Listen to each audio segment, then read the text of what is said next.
Hey, everybody. Welcome to SongBike number 70. Is it possible? SongBike Guitar live stream number 70, I think, right? Welcome, everybody. My name is Jonathan. I'm here for your questions.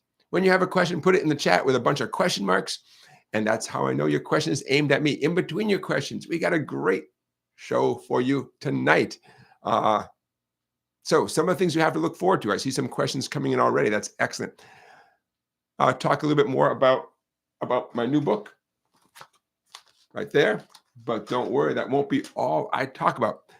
Checking on my list here, we're going to do a deep dive into Walk on the Wild Side, specifically the bass line for Walk on the Wild Side. We're going to do a deep dive because I just saw an interview with the actual bass player talking about that. I think you'll get a kick out of what's going on there.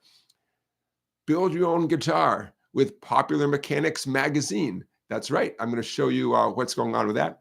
I went to the used bookstore, found some more used guitar books. Do I need them? No. Did I buy them? Yes.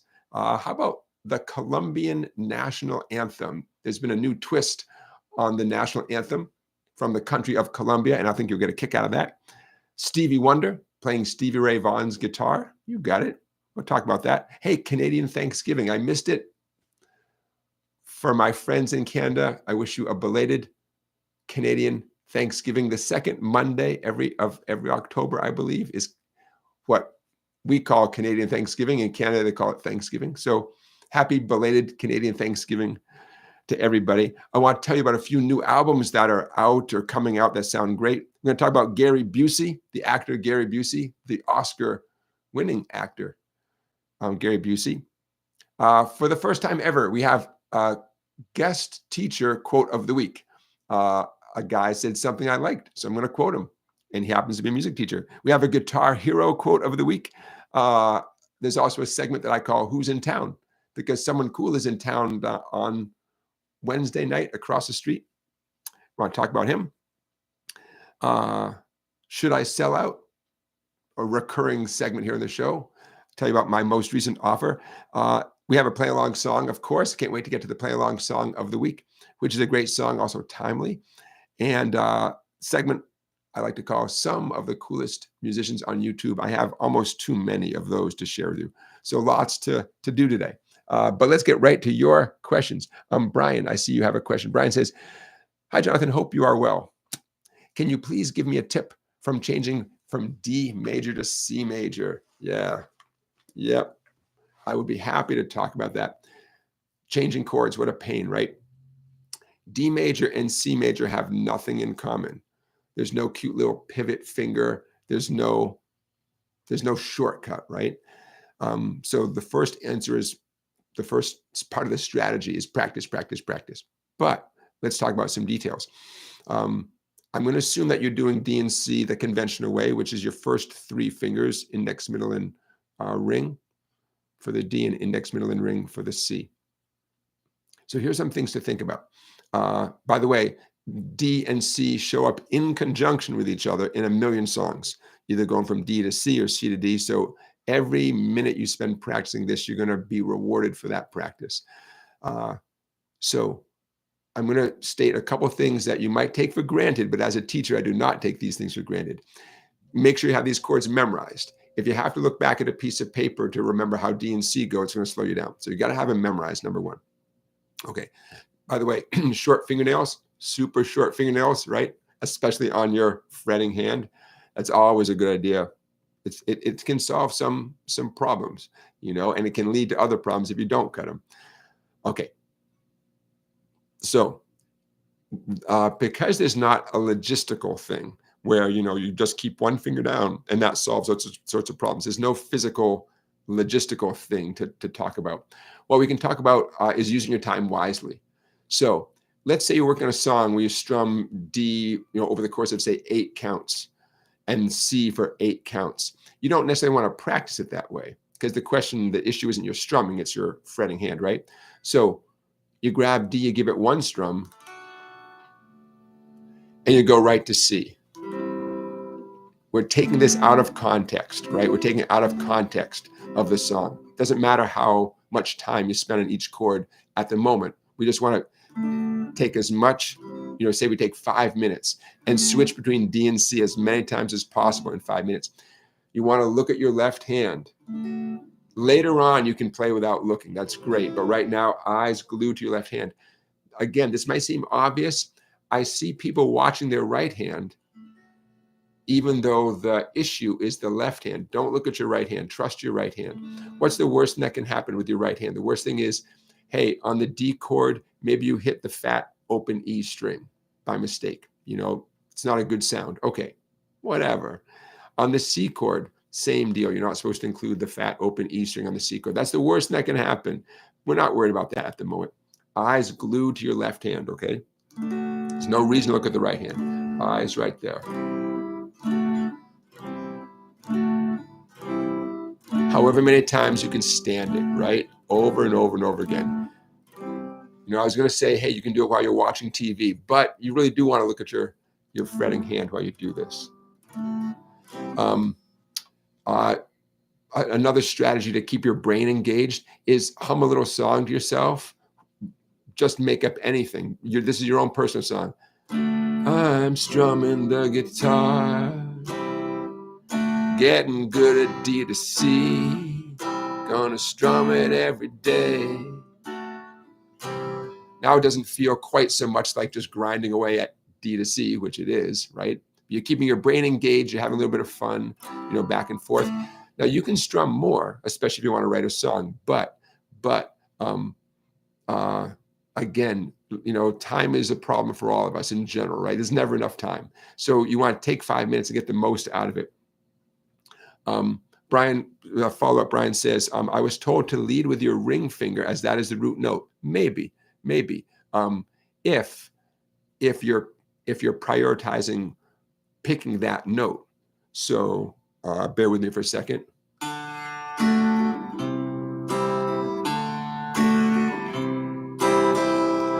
If the song requires that kind of precise picking, I understand why someone would advise you that way.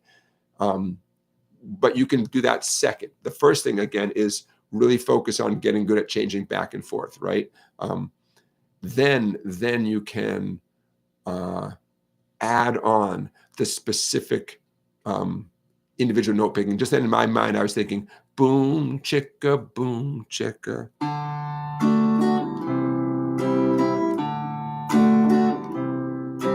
In which case, I'm definitely prioritizing my ring finger on that C chord because that's the first sound you're going to make.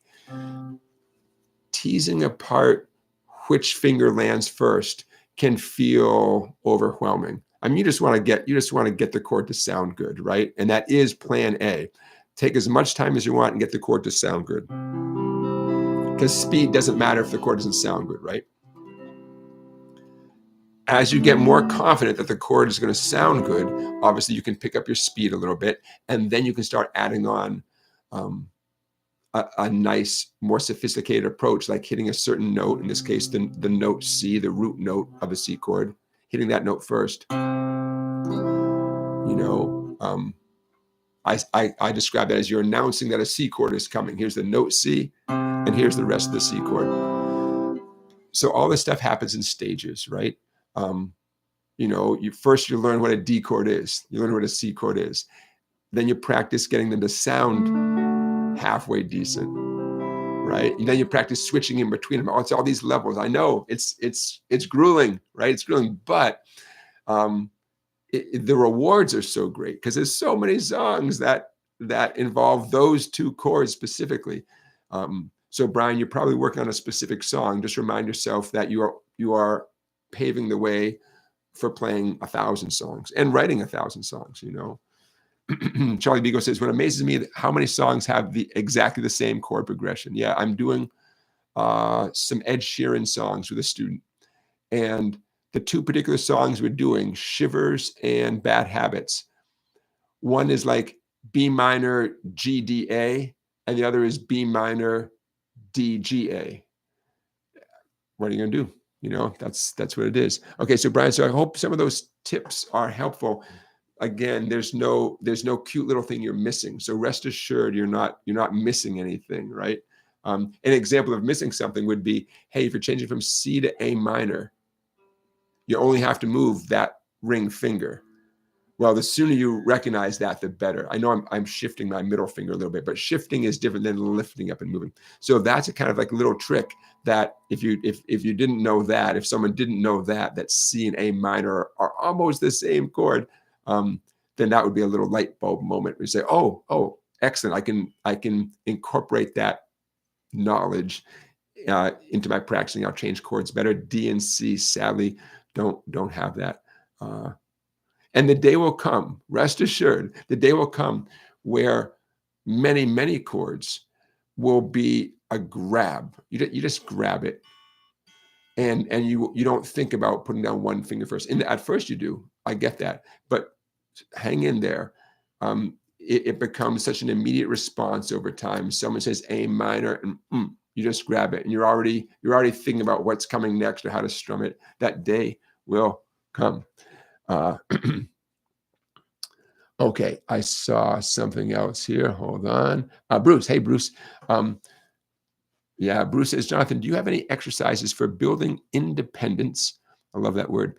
Independence between the thumb and the fingers for more advanced Travis picking. Yeah, as usual, Bruce, you guys ask good questions. And when someone's asking that question, they're already halfway towards solving the problem. Just being aware that, hey, my thumb, for instance, one of the most common things is the thumb keeping a nice steady beat, typically alternating between two different bass strings. And the remaining fingers, especially index, middle, and ring, doing whatever it takes.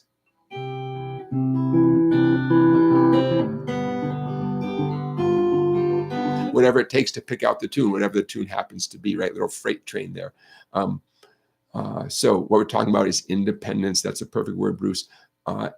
Not every song fits the format I'm about to describe, but so many do. Songs, patterns, so many do fit this format that I'm gonna answer your question, Bruce, with this in mind. I'll stick on the C chord. The premise being the thumb is steadily alternating between two bass strings, right? And we need our remaining fingers, typically not the pinky, but the remaining fingers to act independently of that thumb. Sometimes they'll be playing right with the thumb. It's called a pinch. And sometimes they're going to be in between the thumb strokes.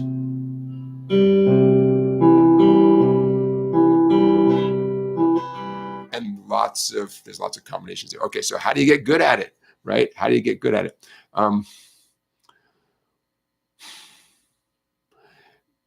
It starts, for sure, without a doubt, it starts with reminding yourself your three fingers, index, middle, and ring, each get assigned to one and only one string.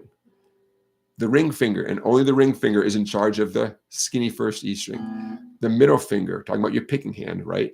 The middle finger on your picking hand is in charge of the second string, the B string. Index is in charge of the third string, the G string, right? Ring, middle, and index. And the thumb is in charge of the three bass strings. This is a standard classic orientation for your picking hand when you're finger picking. There's plenty of exceptions, but for the moment, let's pretend there's no exceptions. Okay, so it starts off with orienting your hand that way, so that you can build up the muscle memory. When you're asked to play the skinny first string, your ring finger goes right for that skinny first string, right? If you're asked to play any one of the three bass strings, your thumb goes for that. You get that muscle memory going. Okay.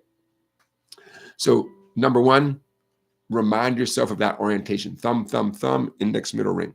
And let's act as if there's never an exception to that. We'll act that way temporarily. So exercises, I'm stalling here because I want to give you a cool exercise. I can tell you that the book called Fingerstyle Guitar by Ken Perlman, Perlman, Ken Perlman, is a classic finger picking book that's been around for 40 years, maybe. And it has exercises like what I'm about to describe. I'm going to stick on that C chord. I'm going to make up an exercise, but it's going to be a perfectly acceptable exercise. How about 4 thumb strokes with your picking hand? Again, this is specifically on a C chord, because why not on a C chord? 4 thumb strokes, 5th string, 4th string, 5th string, 4th string. And those thumb strokes are never going to slow down. They're never going to speed up. They're never going to be interrupted. That's like a clock going tick, tock, tick, tock. Okay, that's our premise. And we'll think of it as groups of 4. 1, 2, 3, 4. 1, 2. Okay. On 1, I'm going to use my index finger to pinch its string. Which string? Remember, index finger's on the 3rd string. 1, 2, 3, 4. If that feels easy, great. Now instead, do the middle finger. Remember, a pinch is when they're happening at the same time. Middle finger, 2nd string. 1, 2, 3, 4. Easy, right? How about ring finger on the 1st string? 3, 4. 1, 2. 1, 2, 3, 4. Now, there's not a whole lot of independence going on here, right? In the sense that everything is happening exactly with the thumb. If you can do that already, great, great. If that is weird, then you're going to have to get good at that first, because the next level is sneaking in a finger in between the thumb strokes without slowing down the thumb. I'm going to say 1 and 2, 3, 4, and I'll start with my index finger on the 3rd string. That'll be on the and. In slow motion, watch this. Here's my setup. 1, 2, 3, 4. Here we go. 1 and 2, 3, 4. 1 and 2, 3, 4.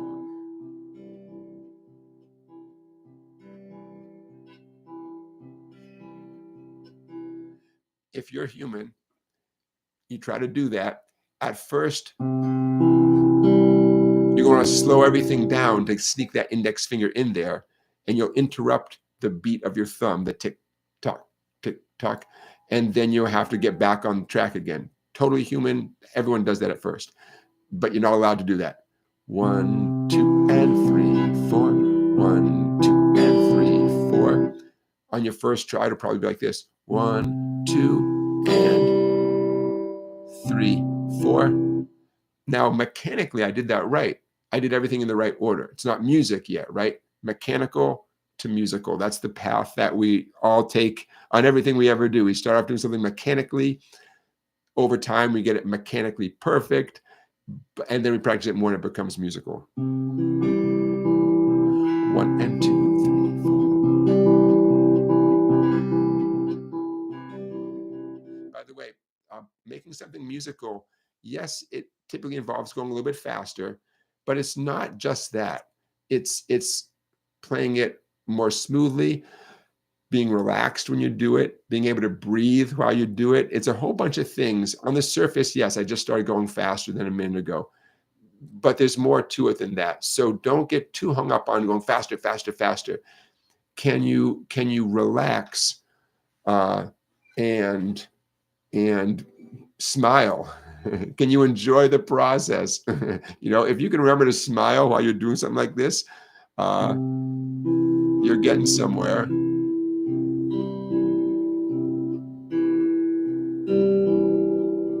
I've done this 10,000 times, so I'm pretty relaxed while I do this. I feel pretty comfortable, Then you can pick up the speed a little bit. It takes patience. It takes too much patience. It does. You got to go out and rent some patience. Takes patience. It does. So Bruce, the upshot of all this, the takeaway, your thumb can never stop alternating, but these fingers, you can practice sneaking them in between thumb strokes and or playing exactly with the thumb stroke, what we call a pinch, You can make your own exercises as long as you have that in mind. Or, like I said, that one book, Fingerstyle Guitar by Ken Perlman, is a classic that has exercises like that and a ton of great songs. When I teach people how to play Freight Train, I use his version from that book. So it's easy to find. Fingerstyle Guitar by Ken Perlman. Who did I see? William, Mr. Collier, I see your question. He says, can you talk about what distinguishes it's the finger-picking police? No. Hey, I see we got a super chat, and I'm so sorry. I don't know how to pronounce your name, but I like you. I appreciate the super chat, and so I want to send you. Thank you. How do I like that super chat? Well, I like it. I like it very much. I want to tell you I like it. I don't know how to pronounce your name, but from me to you, thank you. Super chat is a way for you guys to support the live stream right here. You can go down the bottom of the chat, the little $sign, click on that, and the rest is easy. Okay. Bill, a blues scale, how is a blues scale different than a regular major scale? I like how you asked that question because in general, every question you ask in terms of music theory begins with establishing whatever the relevant major scale is, or it could be any major scale, and then saying, okay, you take that major scale and then you, so thanks to you guys and your super chat donations, I have pens. I got pens. Okay. While I'm writing this, I'll tell you what I'm going to write. You flat some notes. You flat some notes from the major scale, and that's how you do it. Ooh, I'm going to use this as a desk to write on. But don't forget, head over to www.song-bike.com and get a copy of the SongBike Blues Guide. It's full of blues scales, although it doesn't have the answer to Bill's question because it doesn't get into the music theory, but it's a cool book and it's free. So head on over there. I just crossed, I've given away 300 of these. I'm so proud. I mean, it's a cool little book. And I've 300 already. It makes me so happy. So don't be shy. Oh, also, if you simply want to get on my email list, so when I let people know stuff, you'll know about it. Getting yourself a copy of this book puts your email into my system. So that's an easy way to get in the loop. And I would actually appreciate it if you guys sort of joined my email list. Okay. Major scale versus blues scale. This will be quick because it's really easy math, or the formula will remind you of easy math. Okay. Quick reminder, the major scale is what many of us grew up hearing all around us. It's that do, re, mi sound. Okay. And there's, once you start digging around into blues, things get pretty fluid. Last live stream, we talked about the major blues scale. But I'm going right now with your basic, conventional, regular blues scale. And one way to define it is numerically. Okay. We got a fire response. Fire department has been busy today. I've been listening to them do their stuff. Okay. So major scale. I'm going to write down an example of a major scale, but right now I want you to think of a major scale as 8 notes. Can you see that? Okay. Yeah. As 8 notes, and we're going to number them. 1, 2, 3, 4, 5, 6, 7, 8. Some of you know that as do, re, mi, fa, sol, la, ti, do, right? Okay. What makes a blues scale is you omit some notes, such as the 2nd and the 6th notes get omitted. The 2nd and the 6th get omitted. The 3rd and the 7th get flatted. Now, the way I'm answering this question, it's the way any music teacher would explain blues scale on any instrument, because this is the music theory, right? So you can see the formula of a blues scale is you flat the 3 and the 7, you omit the 2 and the 6, and the rest is history. In a minute, I will apply this to a C major scale. We'll turn it into a C blues scale. Okay, just to remind you that the sound that we're talking about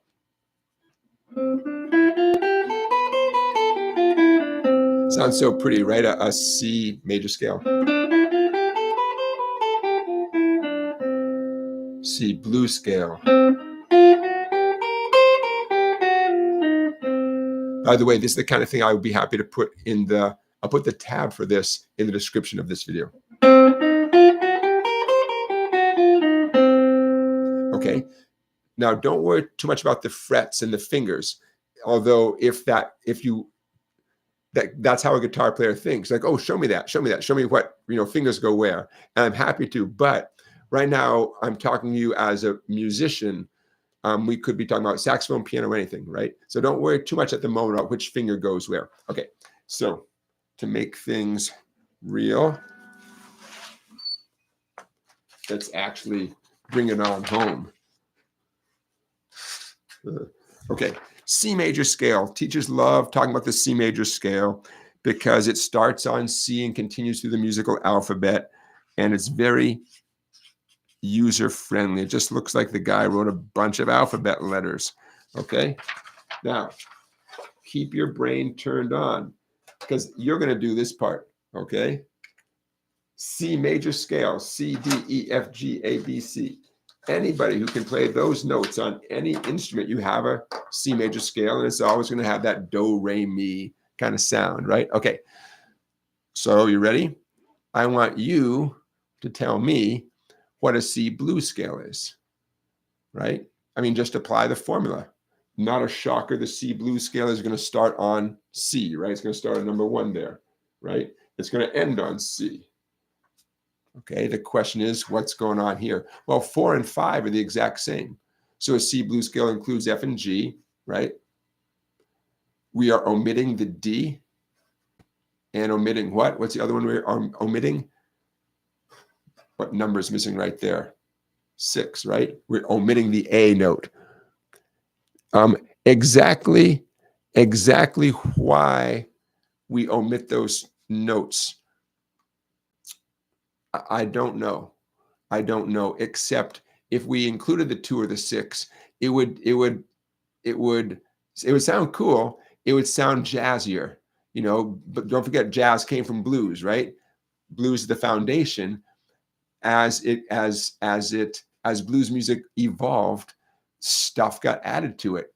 So short answer is you add the 2 and the 6, it's going to be a jazzier version of a blues scale.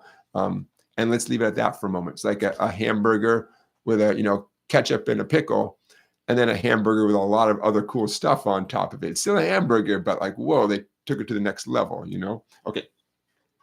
So we got a C at the beginning, we got a C at the end. We got an F and a G. That note right there, what is it?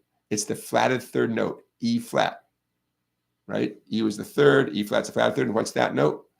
B flat, right? You took the B flat. So this is the music theory answer to the question, what makes a blues scale different from a major scale? And I'm sure it's above my pay grade as to why it sounds so cool. I don't know. It just sounds cool. Hey, what kind of curtain is this? That looks cooler. How about over here? Who set this place up? It makes me happy. Okay, so now I will show you real quick just what I did here on the 3 treble strings, because some of you, that's what you really want. Like, how do you do that thing? Show me. And I get that. And I'll put it in the chat too. Okay. When I have to illustrate a major scale, this is my go-to form for the major scale. There's lots of ways of playing major scales all over the neck, but my go-to, in this case, the C major, I'm going to use the 3 treble strings. I always like to use the 3 treble strings to illustrate. So like this. 3rd string, 5th fret. 3rd string, 7th fret. That's the C, D. 2nd string, 5, 6, 8. 5, 6, 8. 1st string, 5, 7, 8. Notice I'm using all 4 fingers. I'm not shifting up and down. Please let your fingers do the walk, and don't do a different combination of fingers than I just did. Index, ring, index, middle, pinky, index, ring, pinky. Stick with those fingers and you'll be able to play faster and faster. So 5, 7, 5, 6, 8, 5, 7, 8. There's your C major scale. Practice it with down up picking. Practice it descending as well as ascending. Okay, C blues scale.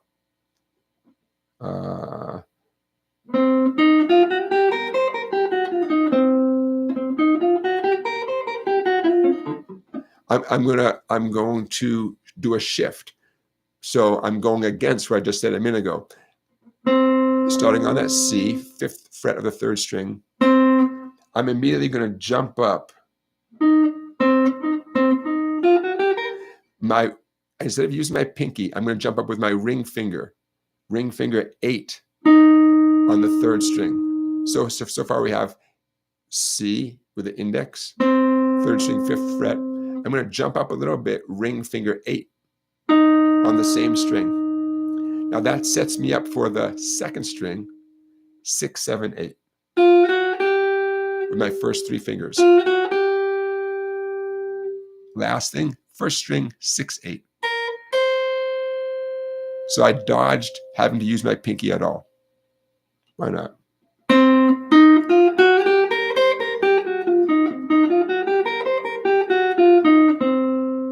Sounds great, right? Okay, so quick recap. 5, 8, 6, 7, 8, 6, 8. Do not neglect to play it backwards. When I do that little jump up with my ring finger, that's known as a position shift. Logically, the pinky's closer, the pinky's waiting right there. But I have to admit, in this particular case, instead of using my logical pinky, I jump up with my ring finger because I like how that puts me in position for my index finger to take over on 6. Okay, so there you go. Excellent questions, you guys. Excellent questions. We have a poll up and running. I forgot to mention that to you guys. Here's the poll question. Does an easy song feel like it's not a real song? You know what I mean? Like someone says, oh, this is so easy, you can do it. And you do it, and you think, yeah, but it's too easy.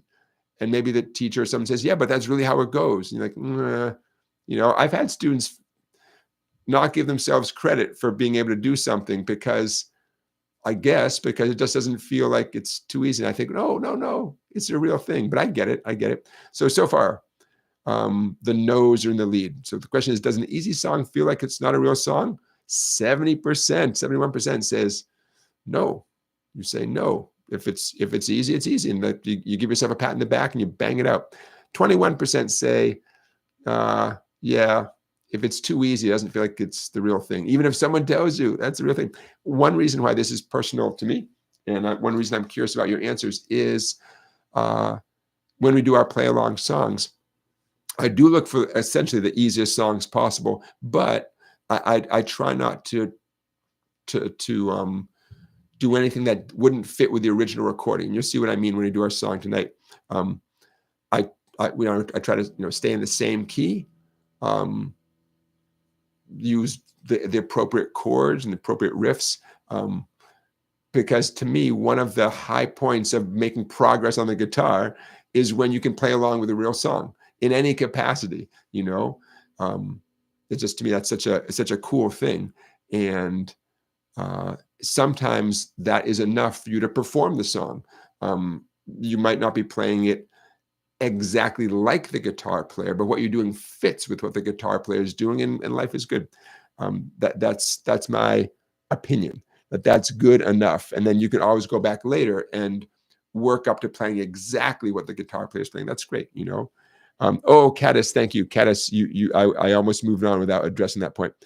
Caddis says, what about the flat 5 in the blues scale? Yes. Technically, what I wrote there really is the minor pentatonic scale. You ready? How could I forget this? I'm going to do a big black arrow here. Okay, well, we're talking about, I played it just now. I didn't write it here. The other super bluesy note known as the flatted 5. In a minute, I'm going to ask you to name that note. If it's a C blues scale, what note is known as the flat 5? By the way, this doesn't change the fact that we also play the regular 5. When you saw me go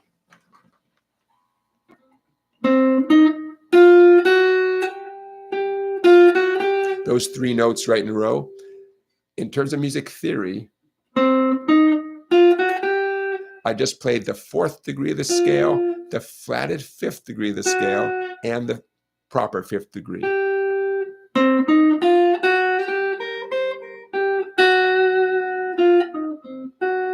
Okay, what is it? What is the flatted fifth note of a C blues scale? Beginner guitar lessons is close, but that's not it. Nope.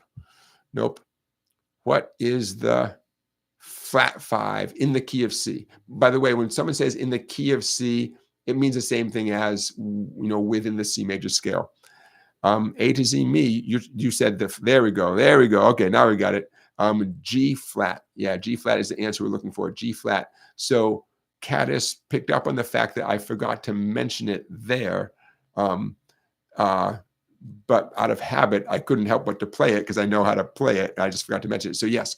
So you could say now the blues scale is a 6-note scale. Remember, if the way I had it written there, it's a minor pentatonic scale. So a minor pentatonic scale gets you into the world of the blues, but you're missing a really juicy note.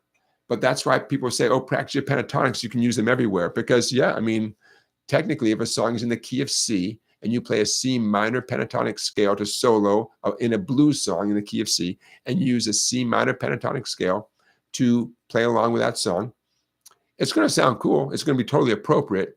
It just sounds so much better when you add in that one note. Yeah. In this case, G flat. Yeah, beginner guitar lessons. I see what you're asking. The video, let me see if I can do it.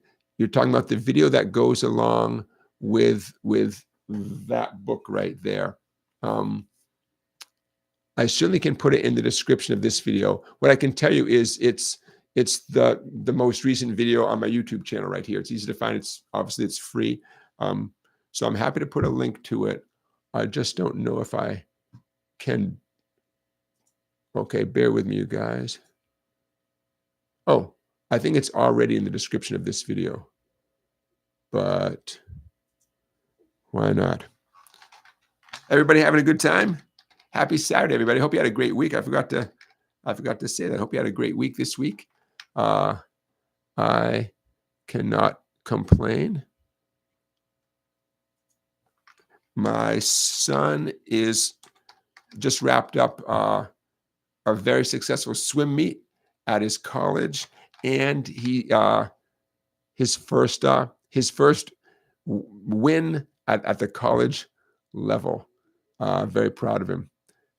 And my wife was there cheering him on. Very cool. Yeah, I don't want to take up too much time. So I believe it's in the I believe the link to the video that goes with that book is in the description of this video. And if it's not, I'll put it there. But thanks for asking. Yeah, so my son had a very successful swim meet today. I'm very proud of him, swimming his brains out on a Saturday, and chalked up his first place win in the backstroke. He's a backstroke kind of guy. Good job, son. Very proud. And hopefully Music Fan. I think Music Fan is watching right now. So thanks for being here, Music Fan. Our moderators are Music Fan 1004 and Beginner Guitar Lessons. Let's see. I'm going to scroll for a moment, you guys. Keep the questions coming in, though.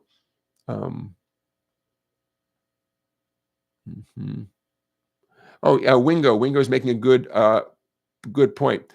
You can use remember the D to C chord progression we were talking about earlier? That is extremely reminiscent of that song Tequila, right?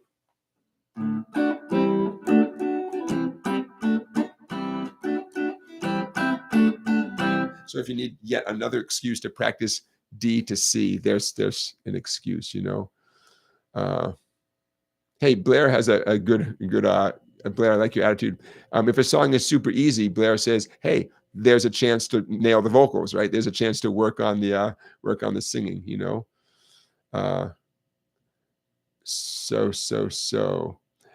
Jamie, I see your question. Give me a second here. Jamie says, if you play standard E, like an E chord, okay, through an octave pedal, one down, does it become drop D?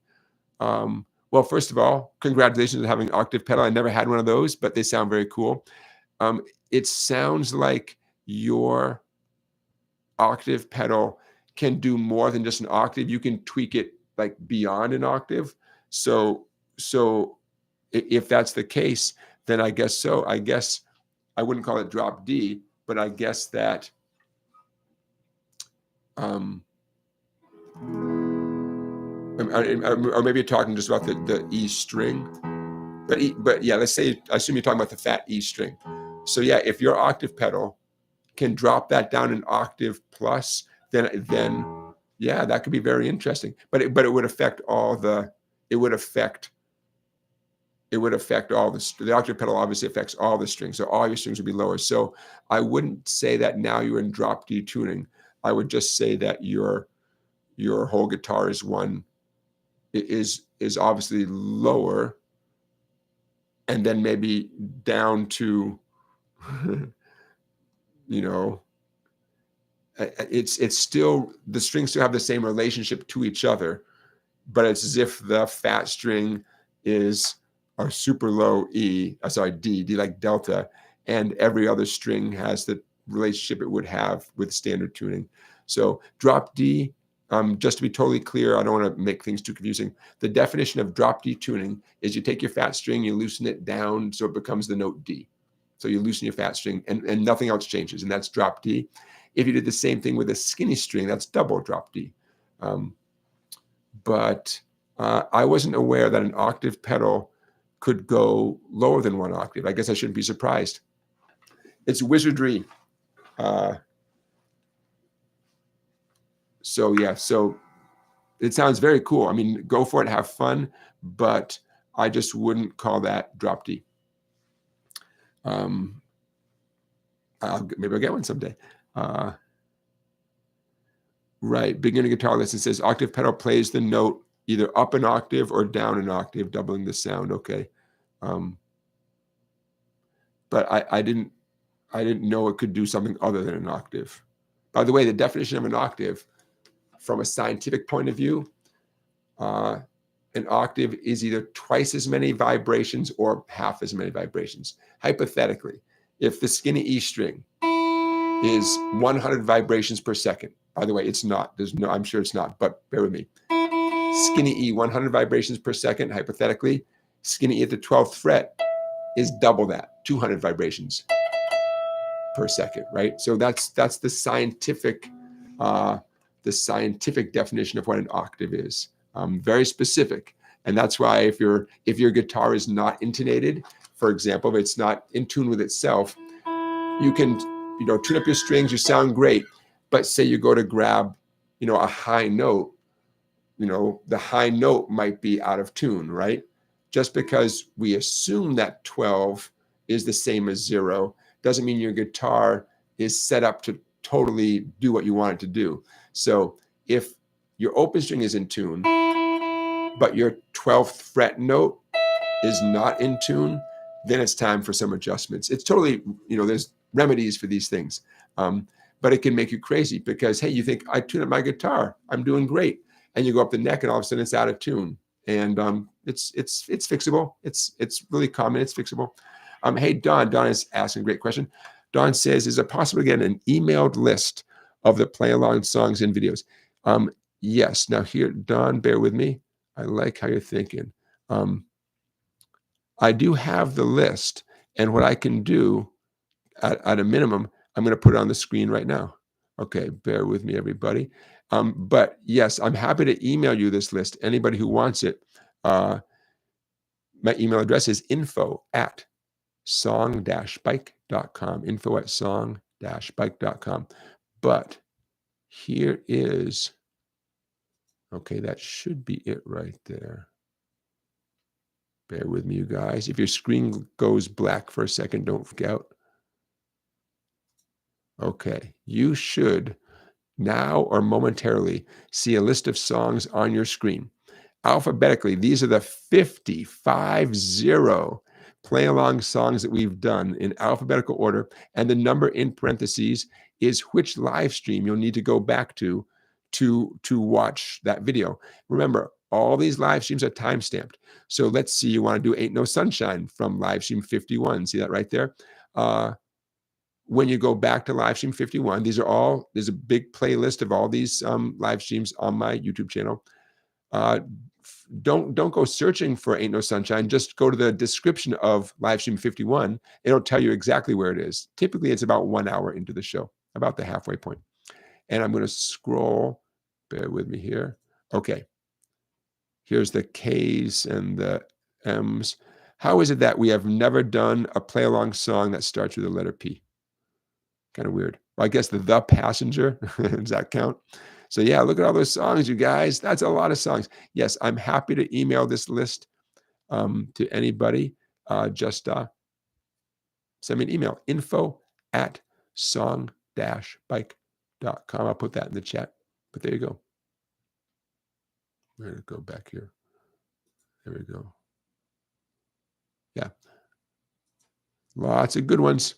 Lots of good ones. But yeah, that's getting a list is obviously faster than searching. So you have to, there's about 50 live streams. I mean, we've done 70 live streams, but the first 19 or 20, first 19 did not have a play along. We started right there, number 20 with Helpless. So yeah, I'm happy. I will put that email address in the chat. info@song-bike.com. Okay. Hey, speaking of guitar play-along songs, we'll get to this week's play-along song in a minute. Winston from Wales, hello. Thanks for being here. Winston says, what notes does the bass player play to fit in with the chords? Oh, great question. The root note. The bass player, you can't go wrong with the root note. If the guitar player is playing an A minor, bass player plays the A note. Guitar player changes to C, bass player plays a C. That's a bare minimum. You can't go wrong. But a bass player with a little bit of experience, they're going to put in play a lot more notes than just the root note. But you guys remember the bass player joke, right? The world needs a lot of bass players, and there's never enough bass players to go around. The joke is, boy goes and takes a bass lesson, comes home, his father says, how'd the bass lesson go? Kid says, oh, it went great, man. I learned the whole E string. Second lesson, comes home, father says, how'd the bass lesson go? Oh, Dad, went great. I learned the A string. Third lesson, the kid doesn't come home for a long time. When he does come home, smells like beer and cigarettes. Comes home at 2 a.m. Father says, what kind of lesson was that? What happened? Kid says, oh, Dad, I skipped my lesson. I had a gig. I've told that joke before, and I'll tell it again. Don't encourage me. So Winston, that's the short answer. The bass player plays the root note. Any bass player with any ambition will also play the 5th degree of the scale. Any of you who ever play power chords, that's what you're doing. You grab a power chord. You are playing the first note, the root note of a scale, and your other finger's on the 5th degree of the scale. That's why power chords are typically named 5, like G5, A5, B5.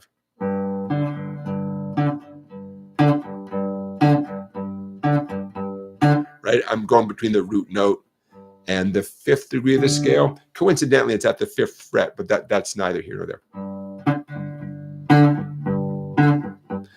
So the root note and the 5th, which leads to another bass player joke, because it's so common for the bass player to be playing the root and the 5th and the root and the 5th. The joke is, how many bass players does it take to change a light bulb? And the answer is 1, 5, 1, 5, 1, 5. Yeah, you had to be there.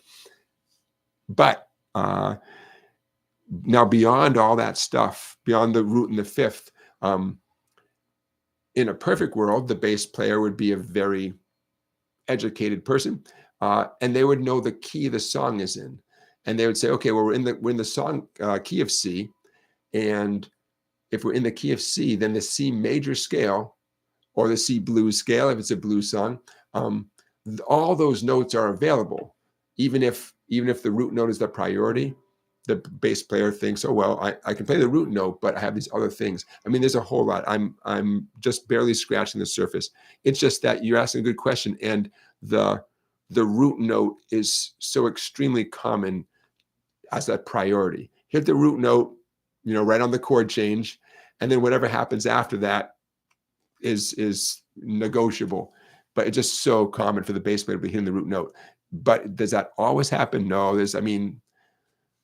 But if let's say you want to take your guitar experience and be a bass player in a band, because people are begging you, like, oh man, you play the guitar. Well, we need a bass player. I've been that guy where I tried to get out of it. Like, I'm not really a bass player, but I had to admit I owned a bass, and I knew that the 4 fat strings on the bass are the same notes as the 4 fat strings on the guitar, and this band wouldn't let me out of the deal, and I ended up playing bass in a band for a few years. It was a lot of fun.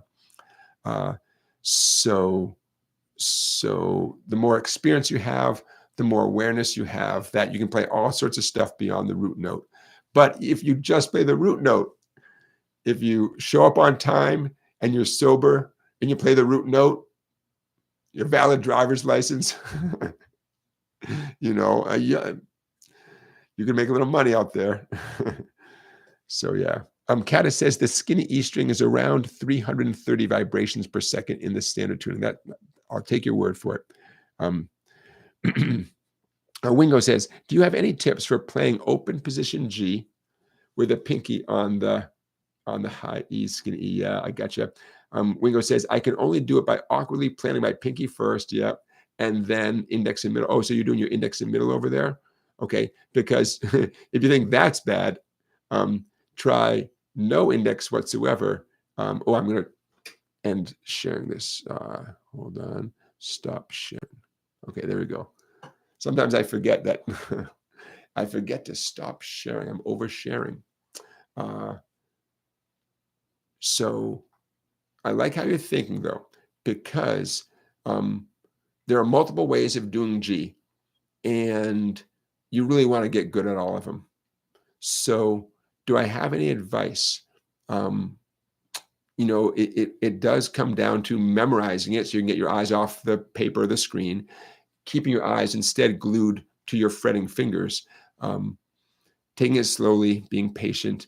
So let's run through the most conventional G chords. The way almost all of us do it, unless someone tells us not to or tells us otherwise, is your 3 most confident fingers, index, middle, and ring. And there's our G chord. And life is good. From there, you could also turn it into the 4-finger G. Right? My ring finger abandons the 1st string, goes over to the 2nd string, 3rd fret, and the pinky takes its place. A lot of Beatles songs have that G. A lot of bluegrass players like that G because the chiming sound you get on the treble strings. So far we have index, middle, and ring, and then the 4-finger version. Okay, now, this, in my mind, this is the only other G that I would recommend in terms of playing an open position G down here. Pinky on the 1st string, 3rd fret, and ring in middle over here, no index. Now, this is significant. It's not a punishment. We're planning for the future. I'll tell you more in a second. So ring finger stretching way across, 6th string, 3rd fret, middle finger, 5th string, 2nd fret. This is not intuitive. It's not easy for most people at first. It feels weird. For lots of reasons, it feels weird. It's worth it. Don't give up on this. Don't, because there are so many chords that pair well with a G chord that require your indexed finger to be waiting right around here, okay? I mean, almost every chord that sounds good with a G chord, almost every, requires the index finger to be ready to go. G to A minor, G to C, that's a classic one, G to D7, G to G7, G to F. You get the idea? It's worth it. I've never had a student, I shouldn't say never, I can't remember any student who didn't ultimately get good at that G chord, ultimately. Some people, it's a week, a month, a year, whatever, but I just don't remember a student who never got it. I can remember lots of people complaining about it. I get it. Believe me, I get it. So that was one of the first things that someone pointed out to me when I was about your age, working in a guitar store when I was much younger.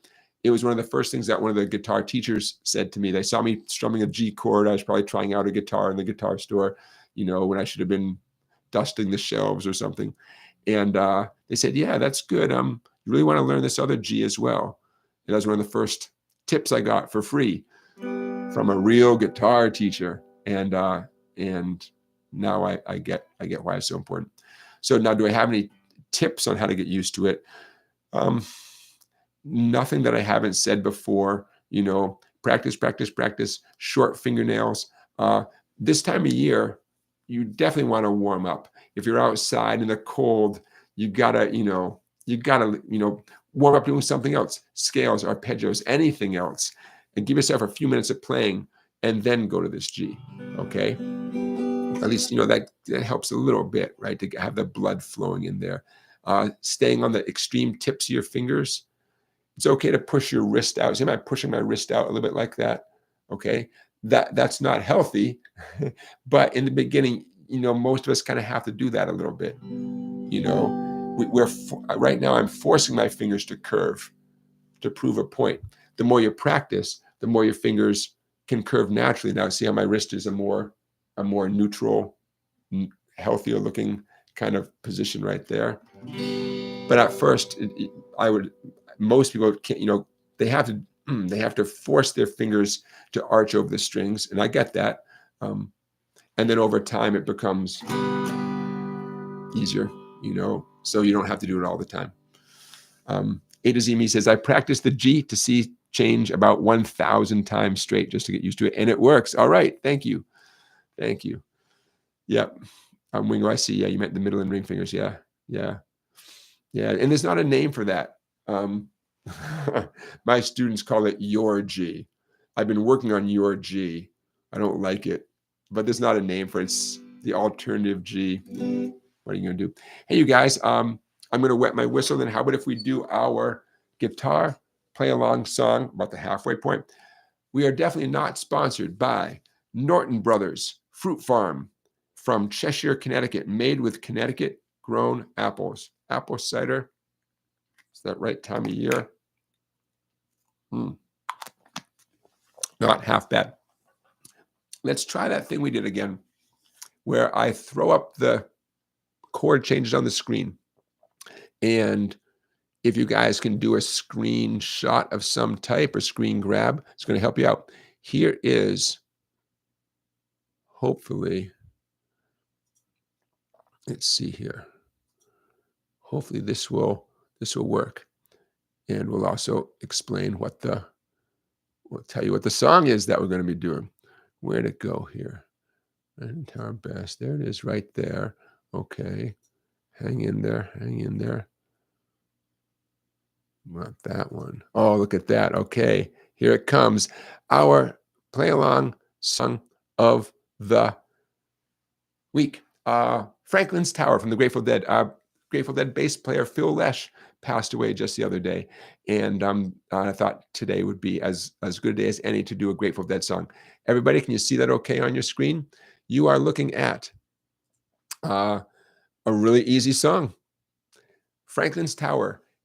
A for 3 steady beats, then a G, then a D, D, D, and a G. I put the G in parentheses. We'll talk about that. But that's the heart of the tune right there.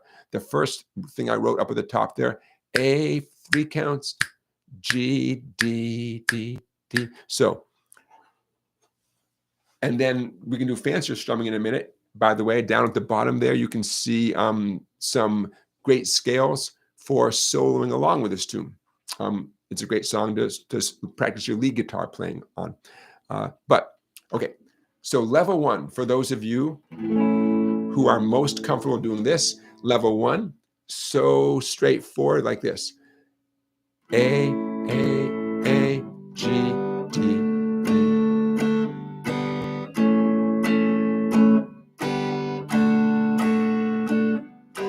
Now, the reason the G is in parentheses is you can cheat. If getting to that G fast is just not comfortable for you, or even if it is, you still want to know this little cheat.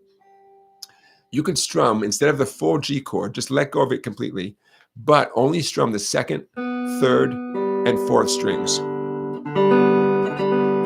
That is a G chord. Those are the strings that are open when you would typically play it, the typical G chord. Those are the strings that are open. So in slow motion, here's the A. I'm just going to lift off my A chord. I'm going to start changing to the D and just strum the second, third, and fourth strings. D. Same thing at the end of the Ds. G, A, A, A.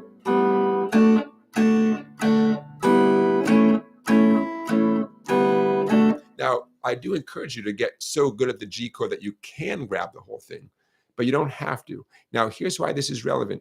Even for those of you who are like, I can do that with my eyes closed. Great. But in a minute,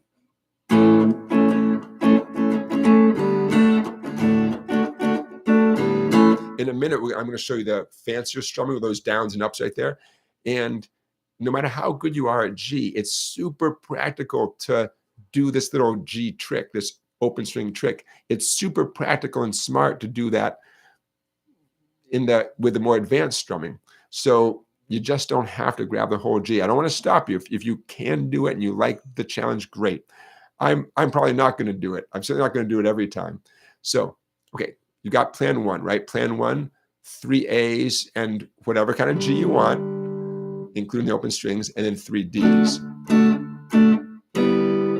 By the way, I'm letting my fingers go away from the fretboard to illustrate that open G. You really shouldn't do that, right? You really should use that moment of the open strings to get ready for the next chord. A, open, D, D, D, open, A, right? Okay, so what you're looking at in the middle of the page, all those marks and the A, G, D business, all those marks. Okay, the thing that looks like a box above the A, that means a down strum. That slash mark means leave a space. The V means an up strum towards the ceiling. I know it's a V that's pointing down, but it means to strum up. Don't blame me. I did not invent this stuff. Down, space, up, down, space, up, space, up, space, up, down, down. That last down is on the G. It is not super helpful when I verbally communicate it that way, right? If I just stop talking for a minute and play it and show you, chances are it's going to be easier to pick up on. 2, 3, 4.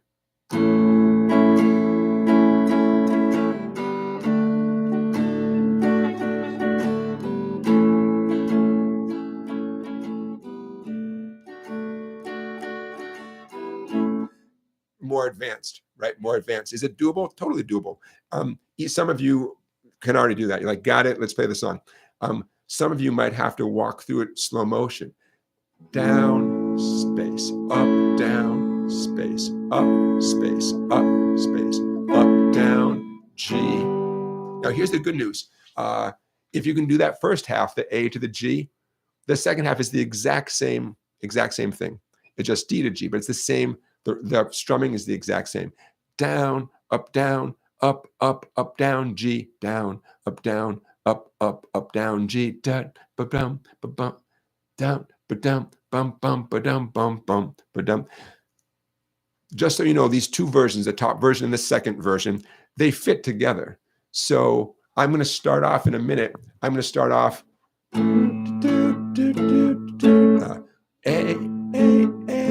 G, and then at some point, I'm going to switch over to the fancier way. Those of you who are playing the top way, keep doing it. It'll fit. You take the high road, I'll take the low road. We'll meet. Don't worry, we'll meet. Now that can be strange to keep doing one thing when your ear is hearing another thing. I get that, but just know these things click together, right? Don't overthink it. The bottom line is you can play the top way and perform the song, present the song, especially if someone's singing, right? You can play the bottom way. You can go back and forth, and this is such a folky strumming kind of tune. These are just two approaches, right? So don't stress out. Remember, the idea at this moment is not to play exactly what you see on the page perfectly and get a gold medal. The idea is to understand the concept and then work on it at whatever level you want. Okay, those of you who would like to practice your lead guitar playing, we have 3 pentatonic scales. Every one of these is an A major pentatonic scale because we're in the key of A major here. And these are three good patterns to use to begin soloing. Jerry Garcia went way beyond these patterns because he's Jerry Garcia. But for those of you who want to practice your soloing, either right this minute or with the actual recording, those are three good patterns. Box 1 is, many people know that as the B.B. King box. And what I'm calling box 2 is almost the B.B. King box. That 9 on the skinny string makes you stretch back a little bit. But they're so close. I recommend, by the way, if you're doing box 1, put your middle finger on the 6, and then index ring on the 5s and 7s. If you're doing box 2, middle finger on 11, index on 10, ring on 12, index reaching back to 9, and the ring on 12. Okay, I circled the root notes, by the way. Those 5s, the circles, those are the A notes. Okay, I think I'm about ready. If you are, I don't need this. I don't need this. I'm going to put this away. I'm going to take it a little bit slow. Nothing wrong with that. Some of you might not know this tune. And now that's all about to change. Here. And so let's try this. I'm just going to leave that on the screen, right? If you want to look at me, you can look at me if that would help you in any way. But no, I think this seemed to work pretty well last time.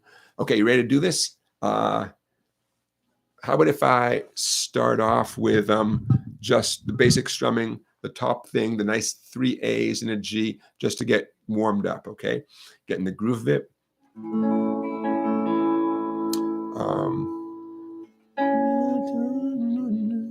All right, I'll see you on the other side.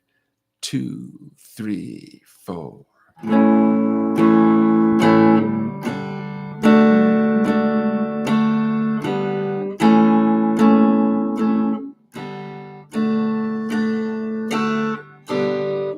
And another time, forgotten space. Your eyes look from your mother's face. Wildflowers seed on the sand and stone, made for wind to blow you safely home. Roll away the dew, roll away the dew, roll away the dew, roll away the dew. I'll tell you where the four winds dwell. Franklin's Tower, there hangs a bell. It can ring, turn the night to day. It ring like fire when you lose your way. Roll away the dew, roll away the dew, roll away the dew, roll away the dew.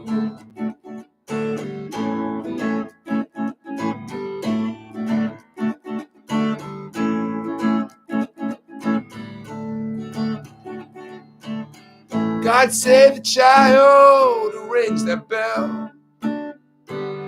Might have one good ring, baby, you can't tell. One watch by night, one watch by day. If you get confused, listen to the music play. Roll away the dew, roll away the dew, roll away the dew.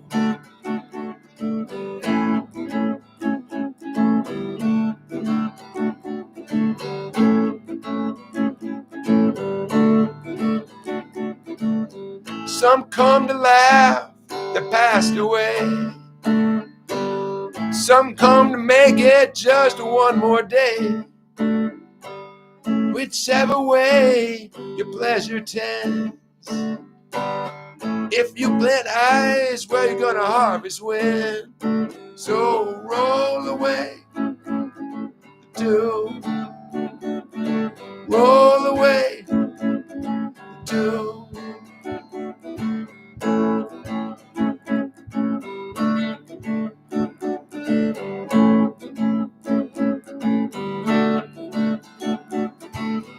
In Franklin's tower, the four winds sleep, like four-lean hound, the lighthouse keep. Wildflower seed in the sand and wind. May the four winds blow you home again.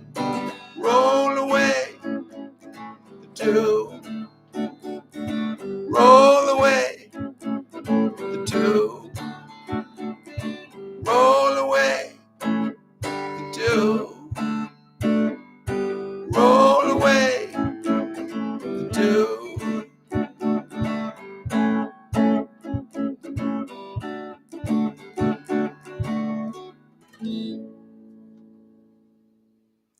All right, so hopefully I left enough little space there so you guys could try out some of the lead guitar playing. I tried to leave a little instrumental sections.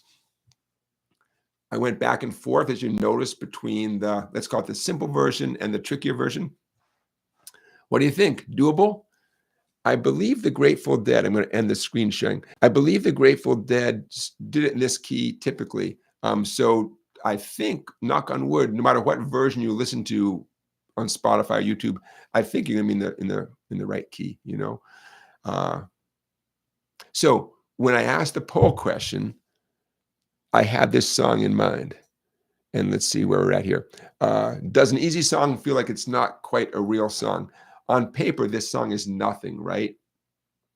Once you get into the strumming, it's a little bit fancier, although you don't even have to do that strumming to contribute to the song, but it still might feel like kind of a, you know, pretty, you know, pretty quick example of songwriting. Does it feel like a real song? I mean, of course it's a real song, but do you get satisfaction from it? That's up to you, you know? I mean, I think you should. I wouldn't do this if I didn't think you should get satisfaction from it. But I get that sometimes things might feel like, well, but I want to learn, you know, Stairway to Heaven. I want to learn da-da-da, fill in the blank. So far, 67% feel like, hey, an easy song is a song. Take the win. Enjoy it. 23% say, yeah, sometimes a song just, it's something about it is too easy, doesn't feel right, you know? And then 10% are like, well, it depends, which believe me, I get that too. Hey, I'm going to take a moment here. We got plenty of time, but I want to check off a few boxes on my little agenda. Okay, you guys, stick around. Don't go anywhere because I can't wait to get to Walk on the Wild Side. We'll get to Walk on the Wild Side in a minute. We're not going to play the whole tune, but we will discuss it. In fact, I'm going to put it behind me so it's ready to go. But when we do Walk on the Wild Side, I will share the screen like I did a minute ago. Okay, this is what we're going to talk about with Walk on the Wild Side. But before we do that, Popular Mechanics Magazine, November, December issue. There it is right there. Popular Mechanics, November, December. Okay. Want to build yourself a guitar? You can learn how to do it from Popular Mechanics Magazine. You can imagine that I looked at this article with great interest. And I mean, if you're a woodworker, I'm sure this makes a lot of sense to you. But I got overwhelmed pretty quickly. I'm sure it's all 100% accurate, great stuff. Just so you know, they show you how to make this guitar right from the get-go.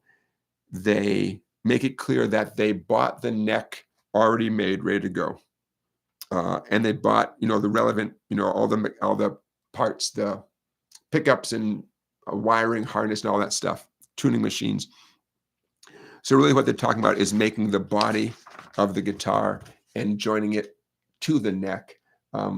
They went the extra mile and got into F holes, and they didn't have to do that. But just in case you're curious as to how making a guitar can be presented in, what do they say, 12 steps? Step 12, assemble.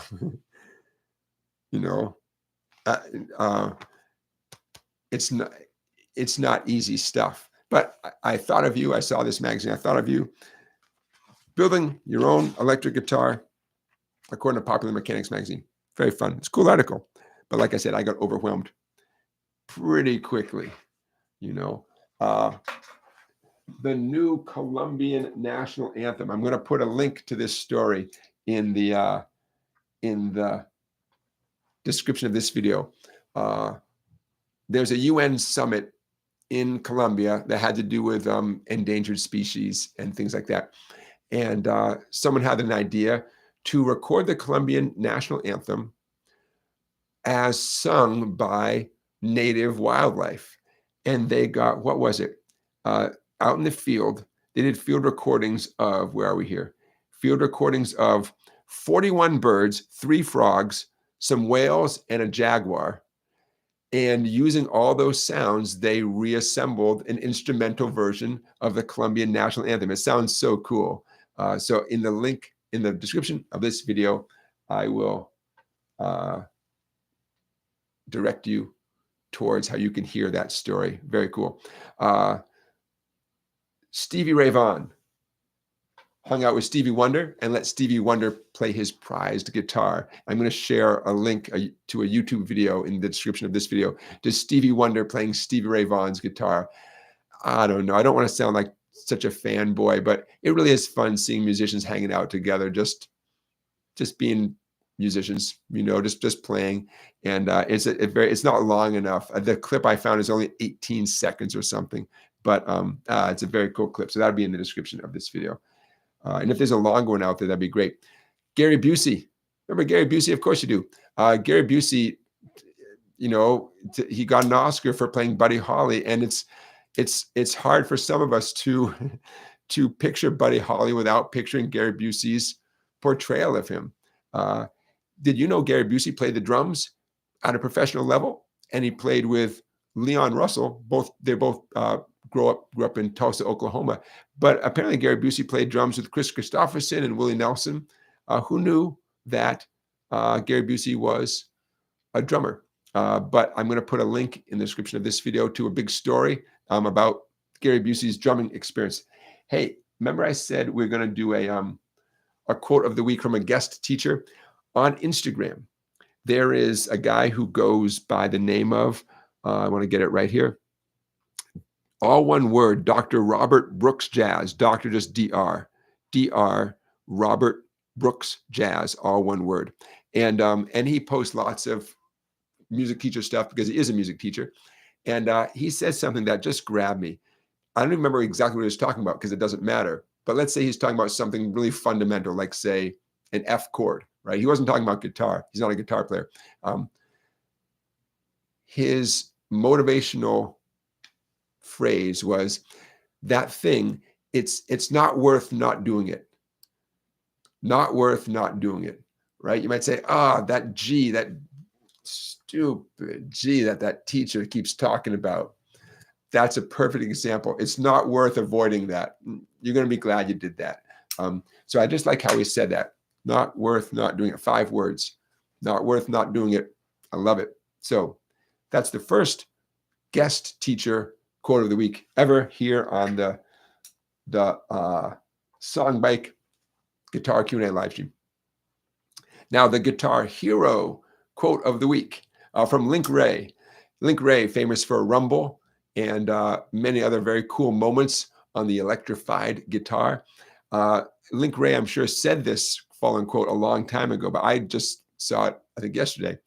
Link Wray says, God is playing my guitar. I am with God when I play. I think that's beautiful. I love it. I didn't know it would be Link Wray who would be expressing those exact sentiments, because Link Wray had an aggressive approach to the guitar. And you know, to me, he has a larger than life vibe with a certain amount of intensity, shall we say. So that's where he's coming from. So that's the Guitar Hero quote of the week. God is playing my guitar. I am with God when I play. Next, a segment that we call Who's in Town? I'll tell you who's in town. Across the street in the next week, Martin Barre. That name ringing bells. Famous for playing with who? Martin Barre played with, who knows? Jethro, Tull. And Martin Barre is coming through town. And I'm going to share a link in the description of this video to Martin Barre live in concert, but he's doing one of those Daryl's house shows. You know, I can't tell you how so many of my students have been so inspired and motivated by that thing called Daryl's house, Daryl Hall, setting up essentially a performance space in his house, I guess. And I believe it's here in Connecticut with guest stars. And so many people have said to me how much they love that whole program. So if you're not hip to that, it's called Daryl's House. And in the description of this video will be a link to when Martin Barre joined Daryl Hall for a performance, and they do Locomotive Breath. And he sounds great. I mean, the whole band sounds great, but Martin Barre sounds great. And since he's going to be in town this week, I don't know if the show is sold out, but if you live in the Connecticut area, maybe you can still get a ticket to see Martin Barre right over there. What else? How about some new albums?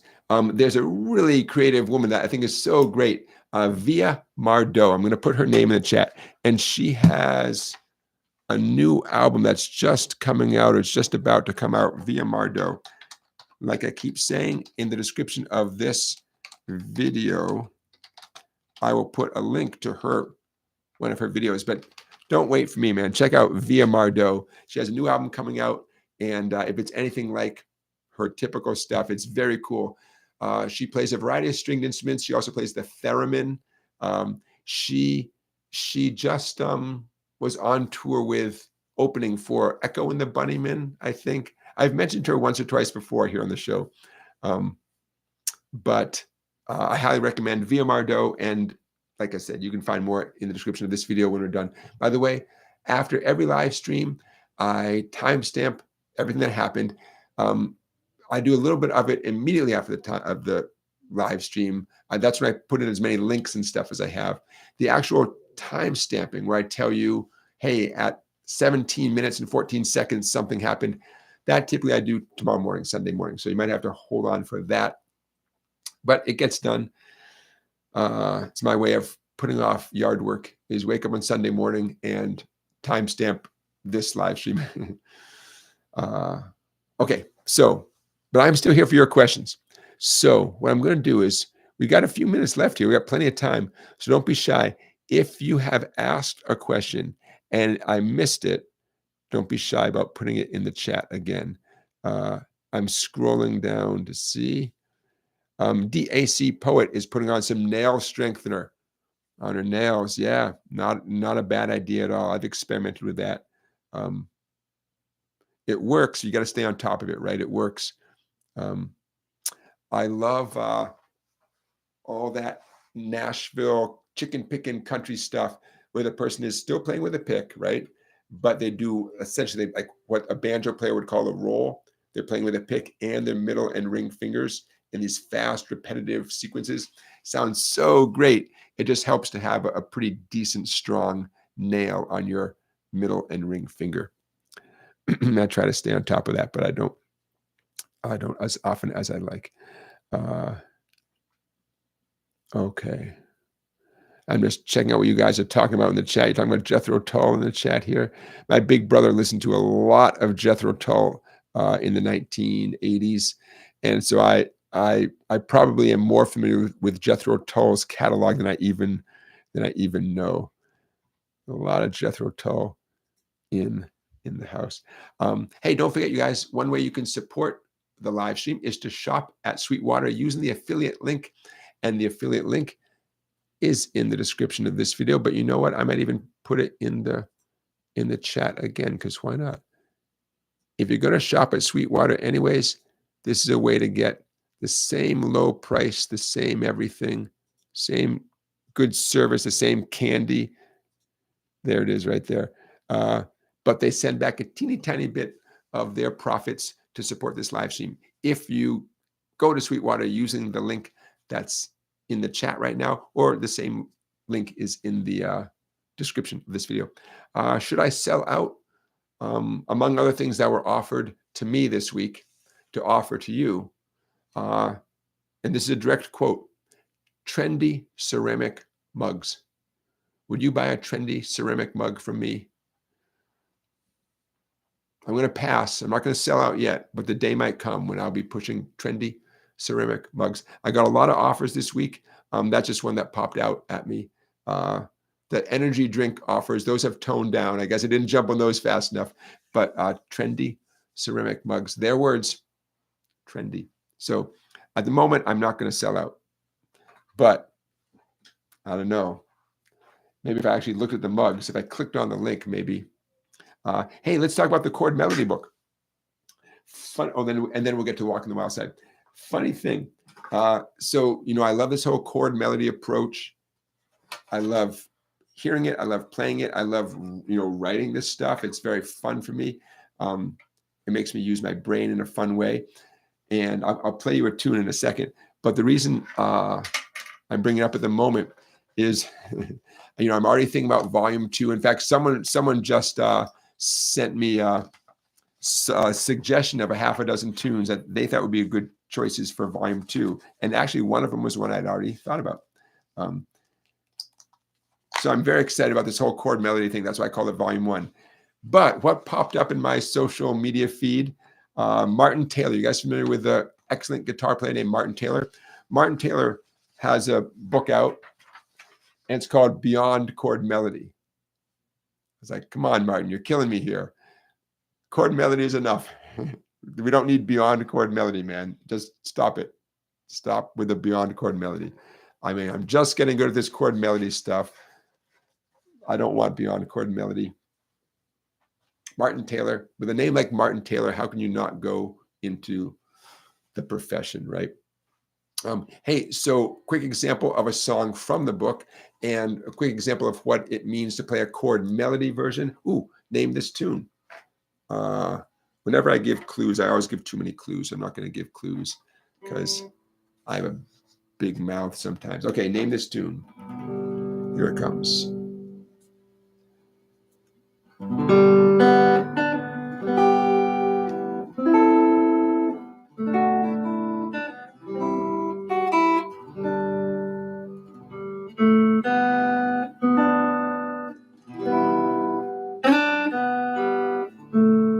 What song is that?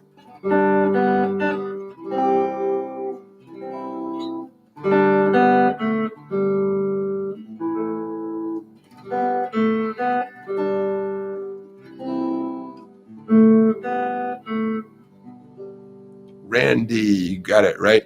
So pretty, right? What a beautiful melody, man. What a beautiful melody. Willie, you got it. So that is one of the 30 songs in the book. Song is called Morning Has Broken. Yeah, Don, you got it. So that's what it means to play a chord melody. You play just a melody, it's nice.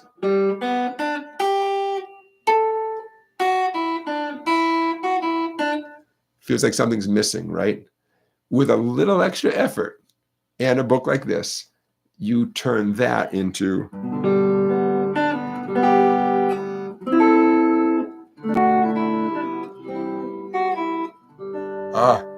that's what I call a complete musical statement, right? It's full, it's rich, it's like it's everything. There you go. There you go.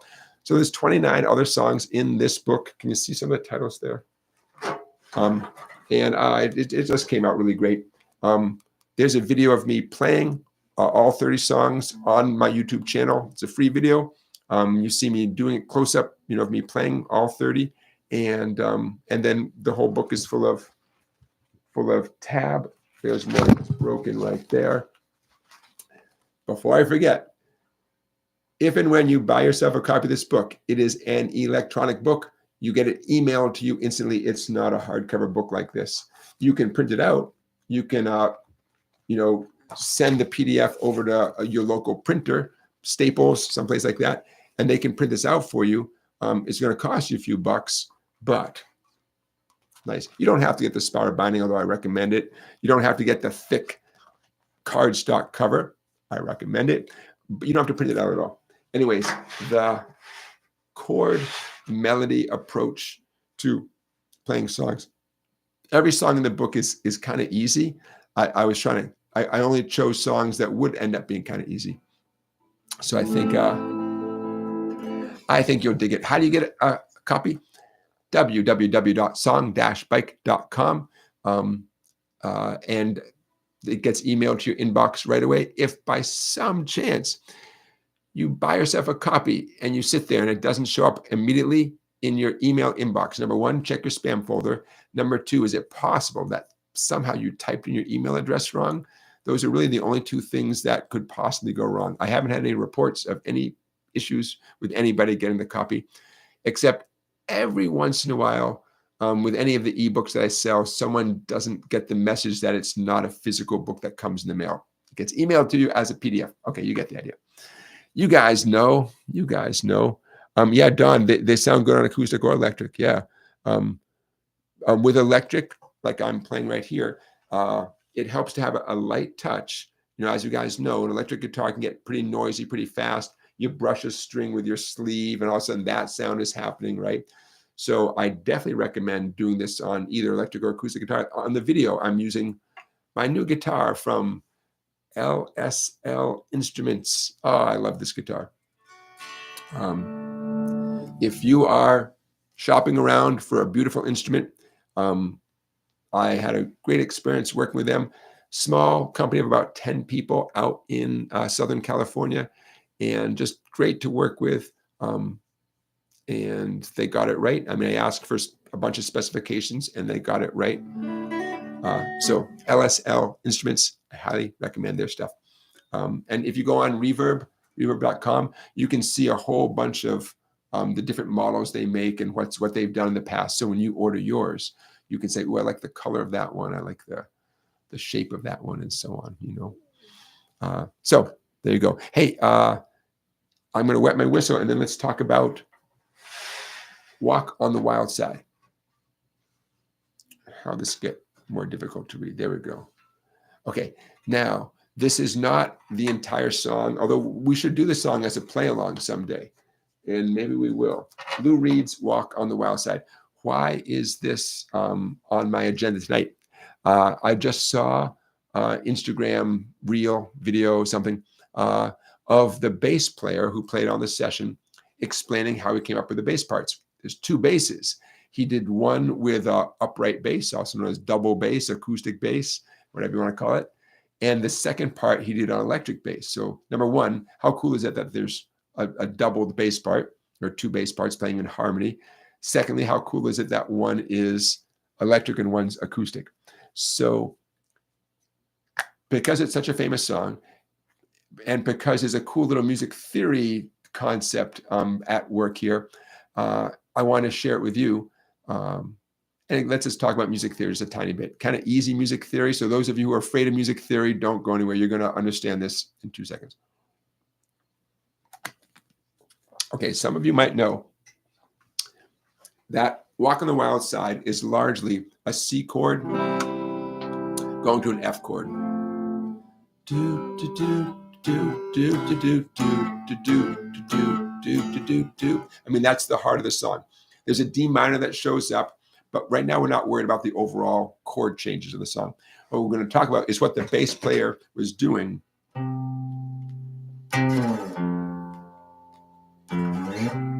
at the beginning of the song and then throughout quite a bit of the song.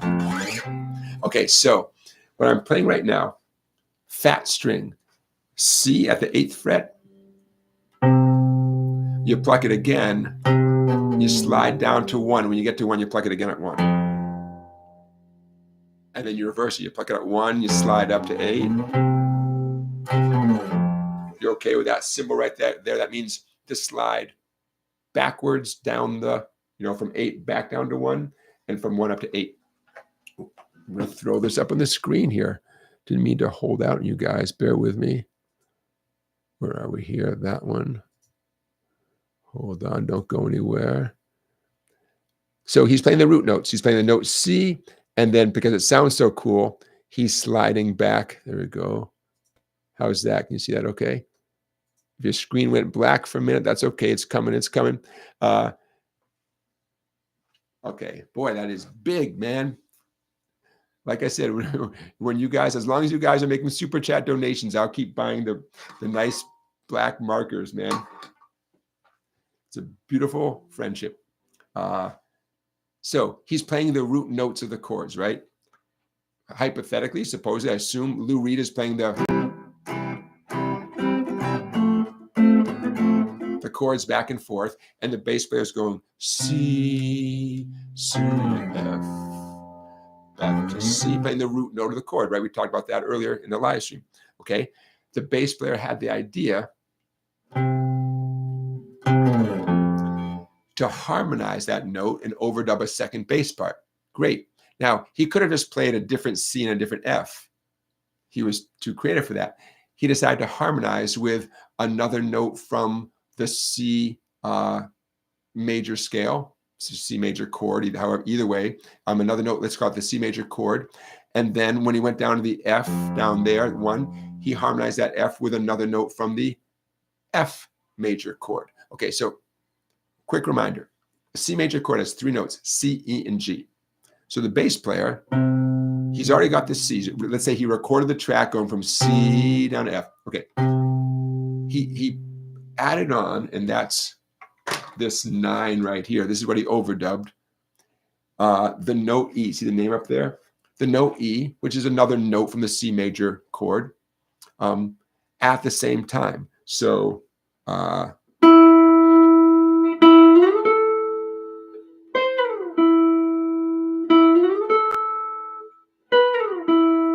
it sounds kind of weird by itself because you're not hearing the root note that is there.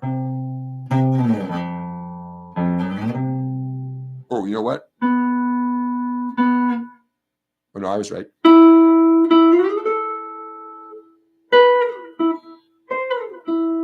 I want to check on that. No, you know what? That 17, that should be, hold on. That's a C right there. I thought that was kind of weird. It's still a 17, but it's the note C. Okay. All right. So the idea is you put both, like we are not going to play them at the same time because you can't. In fact, someone tell me in the chat why you can't play both of these at the same time. But, you know, hey, Rock Lobster, thank you for your super chat. So he knew that 9 would sound good with that 8.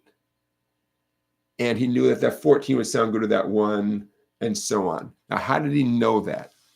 When you listen to the recording, you can hear it so clearly, right from the very beginning of the song. You hear 2 basses.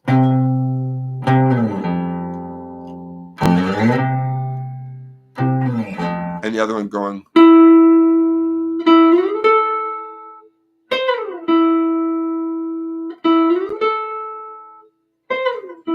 And it sounds so great. I mean, you can't have the song without both of those happening at the same time. And in general, those 2 bass parts in general happen most of the tune. Every once in a while, the high one drops out. Often when they're singing, it drops out. Or at least I don't hear it quite so clearly anymore. And then it comes back in. Like I said, there is a D minor chord that shows up. So all this changes when that chord shows up. But here's what I'm getting at. The bass player took advantage of a concept called tenths. So this is how he knew this was going to sound good, even before he played it. In fact, he had the idea, and I think when he tells the story, he says, I suggested this, and they said, sure, try it. But he knew it was going to sound good. It's just a matter of whether or not the Lou Reed, the producer, whoever, whether they wanted to go with the idea. But he knew it was going to sound appropriate. It's going to sound harmonious. Let's use the word harmonious. Okay. So what is a tenth? You're playing the 10th note of the relevant scale. if you're thinking about the world of C, you're playing the 10th note of a C scale. And if you're talking about, the band is playing an F chord, which is the other main chord of the song, and then you're talking about the 10th note of an F scale. Okay, so check it out. Teachers, especially me, we love using the C scale as an example. Down here at the bottom of the screen, right? Bottom of the screen, see the C major scale. C, D, E, F, G, A, B, C. But then it goes on, because scales go on to infinity, right? They go as high as a human ear can hear and as low as a human ear can hear, and even beyond. Why not? Because a scale is a concept, right? It goes on to infinity. So what's the 10th note of a C major scale where you count up? 1, 2, 3, 4, 5, 6, 7, 8 gets you to C. 9 gets you to D. 10 gets you to E. It's an extra high E. And that's what he put in. That's why it's called a 10th. It's the 10th note of a C scale. Now you might say, but wait, E is the 3rd note of a C scale. Yeah, but when you play the extra high E, like he did, you call it a 10th. Okay? So next time you're talking about interesting bass lines at those cocktail parties that you go to where people stand around talking about bass lines, you can say, oh, what I really like? I really like how what was his name? Herbie Flowers. I like how Herbie Flowers harmonized Walk on the Wild Side using tenths. You can say that's so tasteful. You can call it tasteful. Dare I say elegant. I want to get his name right since I'm saying all this stuff.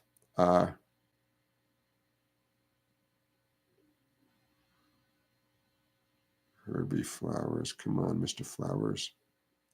Bear with me. Okay, so bottom line is, when you hear Walk on the Wild Side, you are hearing the sound of tenths. Herbie Flowers, the bass player for Lou Reed's classic Walk on the Wild Side. Now, I don't remember whether it was the acoustic upright bass doing the 8s and the 1s and the electric bass overdubbing. I think that was the case. Then the electric bass was playing the high part, the harmony part. Okay, little fun fact. Okay, now you know a little bit more after this deep dive into Walk on the Wild Side. You know a little bit more about what you've been hearing your whole life when you hear that bass line. One more comment. How cool is it that one descends, meanwhile the other ascends, right? Kind of cool. They both, the sum is greater than the parts. How cool is that? Okay, there you go. Little deep dive into the bass line for Walking the Wild Side. And you know what? We probably will do the Walking the Wild Side as our weekly play along someday. It's C to F, but if you want to be really hip, there's a hipper version of the F. But don't wait for me. You can Google it and see what the hip version of the F is. It's not a particularly hard. Some of you would actually say it's easier. Actually, objectively, it is easier than the what most of us think of as the normal F, the conventional F, or the bar chord F. Yeah. All right. So there you go. Walk on the Wild Side. Check it off the list. Hey, it's not too late, but now is the time for you to ask your questions. We got the World Series this week. We have Halloween this week. Happy Halloween to those of you who observe. I'll be teaching lessons on Halloween until it starts getting dark, and then I'll head home and party. And next Sunday, I'll see you before next Sunday, but next Sunday, don't forget to change your clocks, right? Or put it this way, when you wake up and your phone says something different than you thought, that's why. I don't have any reason to think every country on the planet observes this whole daylight savings time business. So some of you outside the US, this may not be relevant. I don't know. I'm ignorant on that point. Not every state in the country here in the US observes daylight savings time, right? So I have no reason to think every country in the world does. Hey, I mentioned before, you guys, that I went to the bookstore.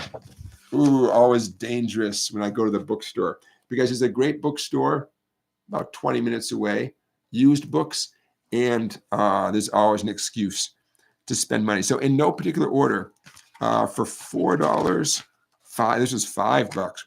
Okay, for $5, I can't believe it. For $5, I picked up this beauty full of tab, chords, lyrics. The authentic guitar tab edition, Neil Young from the Unplugged album. Very cool. I went right to Like a Hurricane. And actually, I didn't realize he plays Like a Hurricane on a pump organ in this version, on this album. They show you how you can imitate the pump organ on the guitar. But anyways, $5. Come on, man. $5. Beginning Guitar Lessons has been telling me all about Zakk Wylde for months and months and months now. So I picked up this for $4. Zakk Wylde. This is from the CD. It's supposed to have a CD. This didn't come with a CD. I guess the CD was lost. That's okay. It's full of tabs. So I'm going to do a little dive into the world of Zakk Wylde. By the way, you know you're a guitar nerd when you recognize the names of the people who did the transcriptions, like Toby Wine. I'm like, oh yeah, I've heard of Toby Wine before. Now I don't know why I bought this. It just, it was again $5. I have so many Eric Clapton books.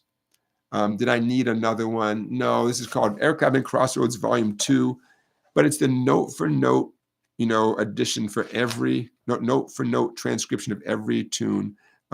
Hey, here's something I didn't know. See that nice cover? You'll never guess who did that cover. It was a gentleman by the name of Ron Wood. Yeah, Ron Wood. Now, I assume that's Ron Wood of the Rolling Stones, right? I know he's an artist. How cool is that, man? So that was like something I didn't expect. I'm the type of guy to read the fine print in these books because I'm weird. And yeah, Ron Wood did the cover. So yeah, I got so many Eric Clapton books, but there's a bunch of them. They have different songs. I don't know. Can't hurt. And then something I did not see coming.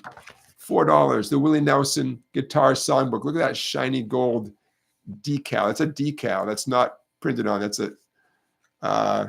That's hilarious. Willie Nelson Guitar Songbook Authentic Guitar Tab Edition includes complete solos. Someday you and I are going to pick a Willie Nelson song and we're going to learn his solo note for note on that song. And I'll tell you why. Willie Nelson is the absolute most likely to simply, I use that, my little air quotes there, solo by simply playing the melody of the tune.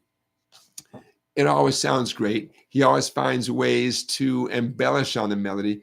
But in general, Willie Nelson is the first person who comes to mind when I think of someone who solos essentially by picking out the tune, right? Not doing a wild improvisation. And it always sounds so good. So since this book comes with the solos written out note for note, someday we're gonna do that. So those are some of the highlights. I currently have a ukulele student, and so there's a whole stack of ukulele books that had showed up at this used bookstore. So I grabbed a couple of those to use with this ukulele student. So anyways, that was my trip to the used bookstore. Can't get enough of it. Check. Hey, I'm going to make this fast because these are things I always forget to mention. I mentioned Via Mardot has a new album coming out. Joachium Cooder, Ray Cooder's son. I think his album is out by now, but I mentioned it last time. I'll tell you in real time if it's out or not. But I'm a fan of Joachium Cooder, and if his new album is out, I'm going to direct you guys to listen to it. Let's see. Pulling up good old Spotify here. And sound. Oh, it's so close. I guess the album's not out yet. It's got to be coming out super soon. He released a single on October 18th. Okay. All right. Anyways, keep your eyes open for Joachium Cooder's new album. Other things I want to mention to you guys. The Rock and Roll Hall of Fame just mentioned its most recent group of inductees for 2024. And there are a couple of very cool names that were included. And those include Big Mama Thornton, who many of us heard her first because she's the one who sang Hound Dog. before Elvis did it. Do you remember the story a few live streams back about the guitar player on her recording session where his amp didn't work? So they just plugged his guitar right into the soundboard, the mixing board. That was not a very common thing back then. Nowadays, it's not crazy because amps could almost be considered obsolete. You know what I mean? Not really obsolete, but you don't necessarily need an amp all the time because you can plug your electric guitar into whatever, and then that can go into the computer and you get an amazing variety of sounds. But back then, yeah, Big Mama Thornton's guitar player did it by necessity. And that explains why when you hear her version of Hound Dog, the guitar has a very interesting tone to it. Anyways, she was just inducted into the Hall of Fame, as were the MC5. Have any fans out there of Wayne Kramer in the MC5? And Norman Whitfield. And Norman Whitfield, you might not recognize his name, but you certainly recognize or would recognize all the things that Norman Whitfield was involved in his life. And I want to give you some examples as both a producer and hold on here, as a producer and as a songwriter. And that, okay, there we go. Norman Whitfield, born May 12 in New York, New York. He died a while back in LA, but he worked a lot with Berry Gordy and the Temptations. Okay, songs. There we go. Highlights. How about that song War? You know, what is it good for? Absolutely nothing. That's one of his more famous songs for sure. Oh, songs. There we go. Anyways, Norman Whitfield. When I heard his name, I thought, why is that name so familiar? And now I know because so many of his songs are well-known, famous tunes. Randy says, "Kick out the jams." That's right, the MC5. DAC Poet says, "What books are you using for the uke student?" You can't go wrong with any book written by Jumpin' Jim Beloff, Beloff. And sometimes his books are like Jumping Jim's Guide to Jumping Jim's collection of whatever. You can't go wrong with Jumpin' Jim Beloff. So one of the books I picked up was one of his books. He actually lives 2 towns over. He's a transplant here in Connecticut from California. But yeah, you can't go wrong with Jumpin' Jim Beloff in his books. Other books include, I found a book on ukulele scales, which I don't really think of the ukulele as a scale instrument, but as soon as I saw the book, I thought, yeah, of course, everybody should practice scales. That's what I say all the time, right? So I grabbed this book of ukulele scales as well. And one book was, it's called something to the effect of Hawaiian Classics for Ukulele. And so I grabbed that one as well. And again, we're talking about $4 a piece, $5 a piece. So I'll use these with my current ukulele students, and then I'll have them for future students. William says he wants a SongBike t-shirt. Yeah, now that I finished the book, I'm going to get on the ball with merchandise. And you guys will hear all about that. By the way, if you want to be the first to find out about all sorts of stuff, please just follow me on Instagram or Facebook, either one of those platforms, or at TikTok for that matter. If you just do a search for the term SongBike on either one of those platforms, you will find me on Instagram or Facebook. And that's where I post relevant stuff, including things like when something is ready to go, like a book or a t-shirt or whatever like that. So will I do a Halloween song next Sunday? Technically Halloween will be over, right? I thought about doing Monster Mash, but Monster Mash, I mean, it's G, E minor, C, D, or you could do D7, but Monster Mash, I don't know. I couldn't, my heart wasn't in it. I like Halloween just fine. I like Monster Mash just fine, but I don't know. Our time here is so precious. I decided maybe next year I'll do Monster Mash, but I couldn't go there.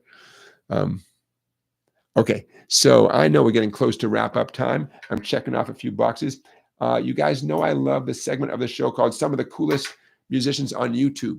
And maybe this is a great note to end on, because I get so excited about sharing these names with you. So in the description of this video, I will put links to these following folks. In fact, this is what I like to do pretty much right when our live stream ends. I want to make sure you guys get all these links right away. And then tomorrow morning is when I go in and fine tune the exact timing. Okay. Yasmin Williams. I believe I've mentioned her before, but she has been featured in this cool magazine I love called Songlines Magazine. And in the description of this video is a link, will be a link to her newish kind of song called Hummingbird. And she's joined by a bunch of guest stars, just very cool stringed instrument playing. Hummingbird by Yasmin Williams. So there'll be a link to a YouTube video of that song. A link to Via Mardot. It's a cool video where it's not from her new album, but it's you see 4 of her and she's playing 4 different instruments at the same time. You know, oh, it's so cool. Irma Songs. I don't know her last name. Hold on a second here. I don't know her last name, but you can find her at Irma Songs, IRMA Songs. And a very cool video, speaking of Halloween, of her doing a version of Thriller. And it sounds like she's playing on a guitar where the strings are bass strings, basically, because she's getting some very low sounds. I think she's tuned down with heavier strings. You got to see it. Very, very hip version of Thriller. And you're not going to believe that she's singing it great. Wow, she's doing some pretty complicated stuff on the instrument. By the way, I want to give a couple of shout outs to where I learned this stuff, where I'm become aware of this stuff. So for instance, this thing from Irma Songs, there's a very cool Instagram channel called 1 Minute Bass. So, you know, at 1 Minute Bass. Even if you're not a bass player, you're going to like the stuff they post. And that's where I found out about Irma Songs. And there's another very cool Instagram page. It's hard to spell it and describe it. But it's where I heard about this next guy. And I'll put this all in the description. Vittorio Camardese. You might have thought Eddie Van Halen invented tapping on the guitar, or maybe you knew he didn't, but you know, okay, well, here's a guy going back a while before Eddie Van Halen who's doing some beautiful fast tapping on a classical guitar. Very cool. Vittorio Camardese. And I'm going to share a link. So to wrap up, these are this week's batch of some of the coolest musicians on YouTube: Yasmin Williams, Via Mardot, Irma Songs, and Vittorio Camardese. So let's end on that note. I'm going to check to make sure that I didn't miss any questions here. I think I banged them out. All right, you guys. So I had fun. I hope you had fun. Before I say a few good nights, thank you for being here. If you haven't liked the live stream already, go ahead and throw a thumbs up.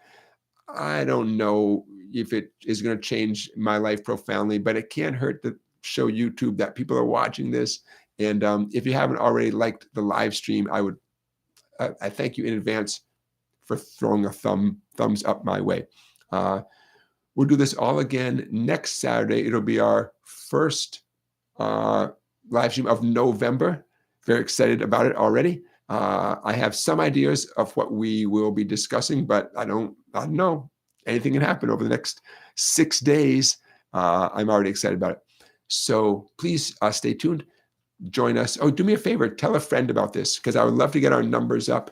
And one way to do that is for you to tell someone, hey, you know what I like to do? And by the way, this whole show is available to watch in the future, right? So even if your acquaintance says, I'm busy on Saturdays, no worries.